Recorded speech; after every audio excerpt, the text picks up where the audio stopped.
Merhaba arkadaşlar.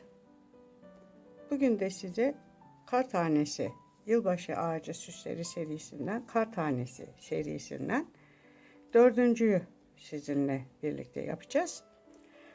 Bu dördüncü için de arkadaşlar kullanmış olduğum kağıdın ölçüsü eni 2 santim, şöylesi 9 santim olacak.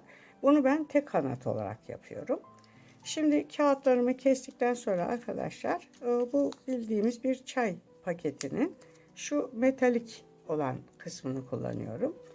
Kağıdı kestikten sonra bu şekilde önce şöyle boylamasını ikiye katlıyorum. Sonra tekrar şöyle iki ucunu birbirine yaklaştırıyorum ve ortadan kırmak suretiyle ikiye bölüyorum. Arayı açıyorum. Yarıyı tekrar ortaya gelecek şekilde birleştiriyorum. Sonra diğer yarıyı da yine ortaya gelecek şekilde birleştirdikten sonra arkadaşlar bunu böyle iki kanadı birbirine birleştiriyorum.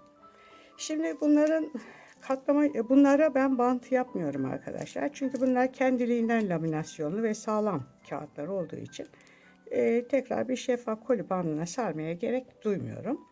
Şimdi arkadaşlar buna ben şuradan başlıyorum. Şöyle şuradan. Bu şekilde kağıdımı tutuyorum ve şöyle içinden geçiriyorum. Bu şekilde içinden geçirdim. Şöyle. Bakın. Bu şekilde geçirdim. Şimdi arkadaşlar buradan şu vaziyette şurayı yapacağım. Şöyle yukarıya çıkacağım. Şöyle.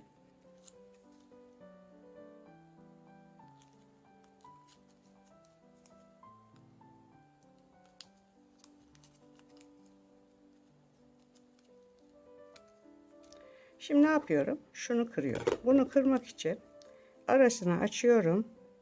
Şöyle kırıyorum. Burayı da bu şekilde kırıyorum ve birleştiriyorum.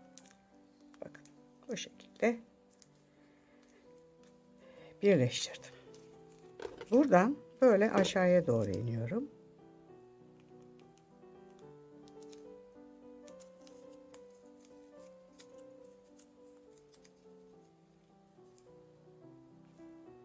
Bu şekilde aşağıya indirdim. Şimdi ne yapıyorum? Bunu kırıyorum. Bunu kırmadan önce arkadaşlar şuradan şöyle dışarıya çıkıyorum. Bir tane kağıt çıkaracağım. Birini alttan geçiriyorum. Birini üstten. Arkadaşlar bunları daha küçük yaparak kolye, küpe olarak da bunları kullanabilirsiniz. Bakın. Arayı açıyorum. Kırıyorum. Ve kapatıyorum. Bakın bu şekilde. Şimdi arkadaşlar buradan şöyle dışarıya çıkacağım.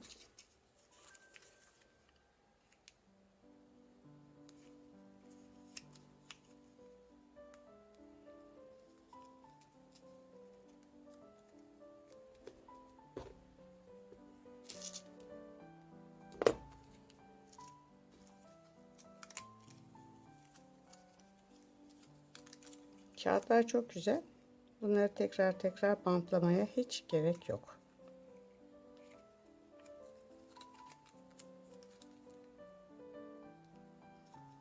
Bakın bu şekilde çıktık.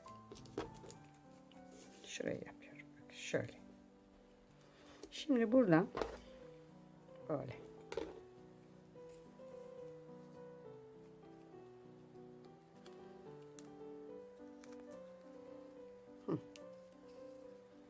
Bakın. Buradan böyle.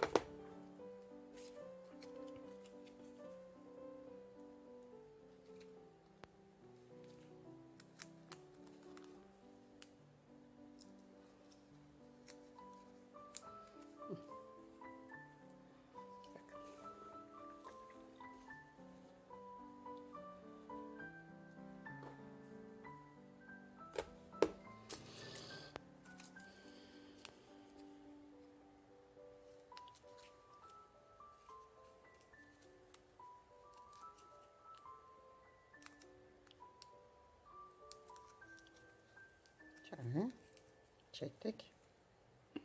Bakın. Şimdi arkadaşlar bakın.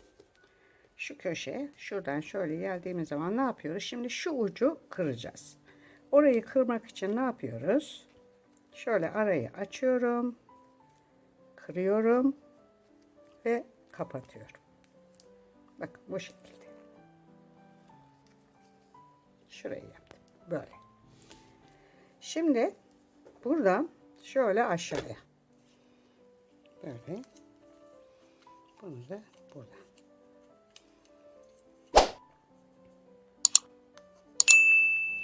Bu şekilde indik. Bunu kıracağım. Bunu da şöyle açıyorum arayı. Kırıyorum ve kapatıyorum. Bu şekilde. Bakın. Şimdi şu ara açık. Bu arada şu şekilde dışarıya çıkacağım. Birini alttan geçireceğiz. Birini üstten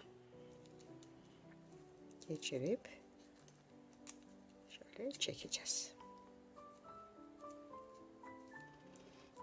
Bununla çok güzel kolye olur, küpe olur.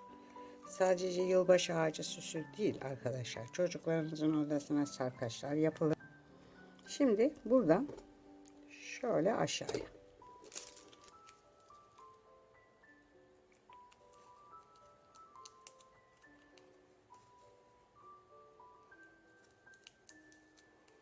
Şöyle indik.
Şöyle aşağıya indik.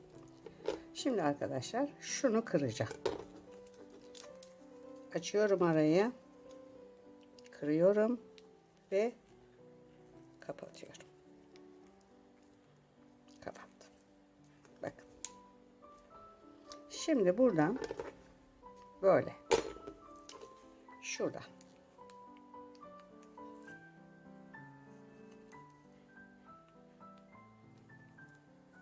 Geçirdik ve çekiyoruz. Bakın şöyle oldu. Böyle. Şimdi arkadaşlar buradan böyle çıkacağız dışarı.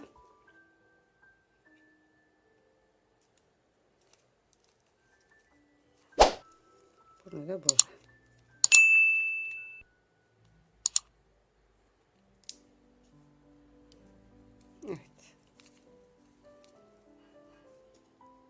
Evet. Şunu kırıyorum.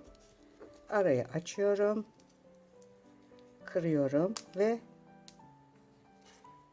kapatıyorum.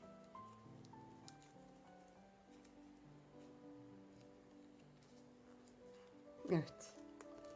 Bu şekilde. Şimdi buradan böyle.